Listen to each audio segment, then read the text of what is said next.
Welcome to another edition of the Commissioner's Report. Joining me today is Commissioner Martha Santiago. Thank you very much for joining us.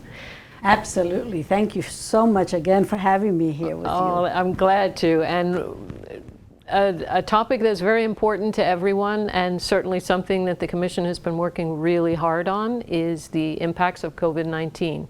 Absolutely. To the world, to the country, to the state, but also to Polk County itself. How do you get information about some of the impacts that this virus has caused? Well, you know, since COVID-19 started back in end of February, beginning of March, I have been on the internet looking for information, and I'm so very grateful that our county has kind of compiled that information.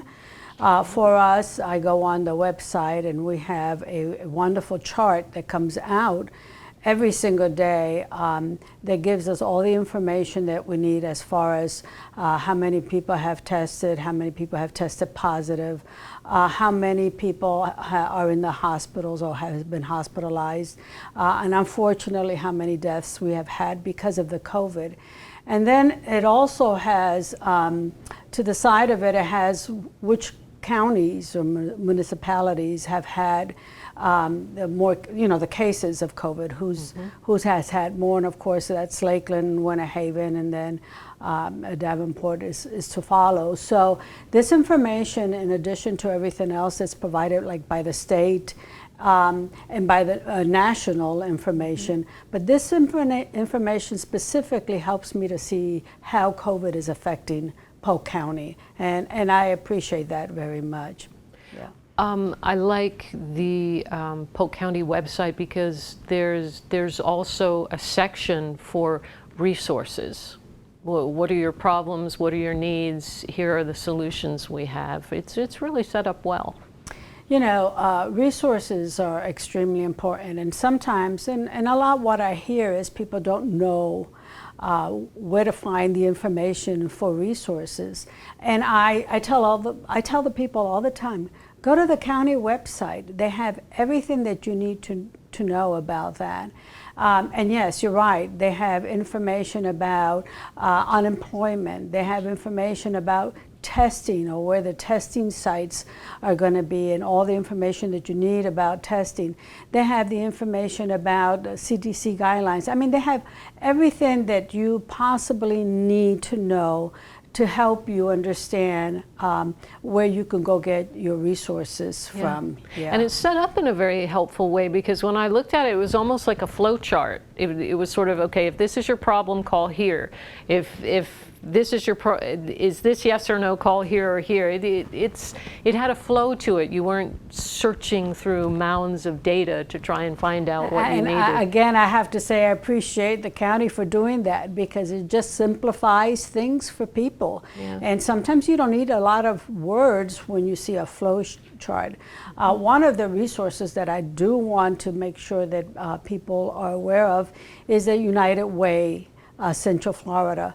The County Commission designated $15 million for the United Way to help with their agencies distribute the money, because the most important thing that we wanted to make sure is that the people that needed the money the most got it, and got it quickly, because that was very important. So United Way is a great resource to go to. All you have to do is dial 211 and you get the United Way. And they have, the resources that they have are for mortgage and for rent.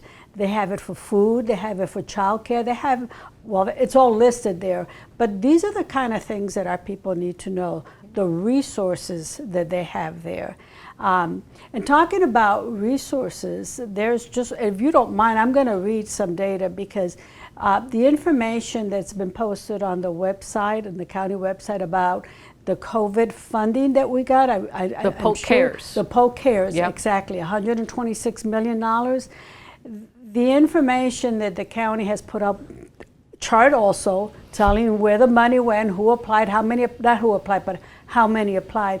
But I want to read something that was shared with us this morning. Is that okay? Yes. I hate to read to the do. audience, but I think this is important. the distribution of, for businesses and people in Polk County, the highest concentration of that CARES Act funding was in Lakeland, Winter Haven, and the northeast side of Polk County. So at least we know the pockets that were in there. 37% of the applicants are women-owned businesses, women-owned, 37%. 33% of that money went for minority-owned businesses, and 5% veteran-owned. A lot of people don't know this, of how beneficial this has been. And people have found out about this through the internet, through Polk County's webpage. That's how they found out. Sole proprietors accounted for 70% of all applications. That means if you needed the money, you applied for it, you got it. While businesses with 2 to 9 employees, 20%, and from 10 to 50 employees, 10%. The industry with the highest representations were the real estate services, accommodations and food, science and technical services, retail, construction, art and entertainment, and healthcare. So this just goes to show that people that were looking for services and information went right to our website and were able to apply. That's awesome. And I think it's also a good perspective to know that the Polk Cares program responded very quickly. Yes. I mean, it was amazing how quickly, oh, we have money. Okay, what are we going to do with it? We'll need a call center, fix the website. There were a lot of moving parts to that. A lot of behind the scenes that took place, and it was done wonderfully. In fact, I think we're a model for other counties to follow and how we were able to distribute our monies very quickly to the people that needed it the most. But then again, it goes to show that people knew they had to go to the county website to get that information, talk about services. That's where they found out that information. True. Yes. Now, having said that, while we're talking about information, the information was available to people on the website in both English and Spanish, right? Yes. Yes, most of the information, not everything, most of the information was made available to people that spoke Spanish. And this is important because our Spanish population, as you know, is already growing. A couple of years ago, it was at 21 or 22%. Now it's at 30% growing population. And I guess I stress the importance of doing this because as the Spanish population learns English, which takes a while, doesn't happen overnight, sure, they still need to be informed of what's going on. So it's almost something happening at a pace, how would I say, simultaneously. It's learning the English, but getting the information they need in Spanish so that they can be ready to be able to work through these problems and these issues that we're going through. True. Yeah. Now we've talked about the impacts. We've talked about our response. There is still information out there and being put out there on a regular basis concerning prevention. And you go to the website, and yes, it still has the wash your hands, social distance, but that is also information that is updated on a fairly regular basis. Masks. Masks are talked about quite a bit. If you would, tell us a little bit about the purchase that the board approved. Sure. Well, let me go back and talk a little bit about the prevention, because I think this is real important. I think as we live our life, we become kind of immune to what's going on of us, and we forget. Complacency too. Complacency, and we forget about what's going on, and we forget about the CDC guidelines, which are extremely important. You know, social distancing. I just heard on the news about Osceola dealing with COVID parties. In other words, people coming together to catch or get the COVID, the virus, yeah, and they're asking for help with those kind of things. So yeah, it's complacent with what's going on, and we kind of forget. reminders are very important, and that's what we do with our website. We remind people constantly, follow the CDC guidelines. Social distancing is probably, from what I've read, one of the most important things to do, like we are right now. Yeah. You know, 6 feet away. So social distancing, washing your hands, all those preventative measures that we need to take. One of them is also mask, and the county has purchased or has dedicated $1 million to purchase masks, over 500,000 masks, if I'm not mistaken. Hopefully my numbers are not off. Let's just say it's a lot of masks, okay? And we purchase these masks because not everybody can afford to go out and buy masks. You know, I know people make masks and I know people purchase masks, but when you have a family of 6 people, 7 people, 8 people, you know, this becomes an expense that you were not planning on. So with the county using some of the federal funds to purchase masks, what we've done is distribute them throughout the whole county for you to be able to pick them up. I think they're at public libraries, they're at the courthouses. There are different places. I can't remember exactly where they're at, but our webpage has the information. Yes, they do. So you could go on it to go ahead and make sure that you get the information. Go pick up the mask. And I know that the chambers have joined also with this task. The cities have joined us also. So there's quite a few people have come together to provide masks for our people. Now, I'm in favor of masks. I think masks are important. I use my mask all the time. The Board of County Commissioners have made a resolutions that we encourage the use of masks tremendously. So I don't think there's one commissioner that says no to mask. We do the mask. I brought some masks. Is that okay? Yeah. Okay.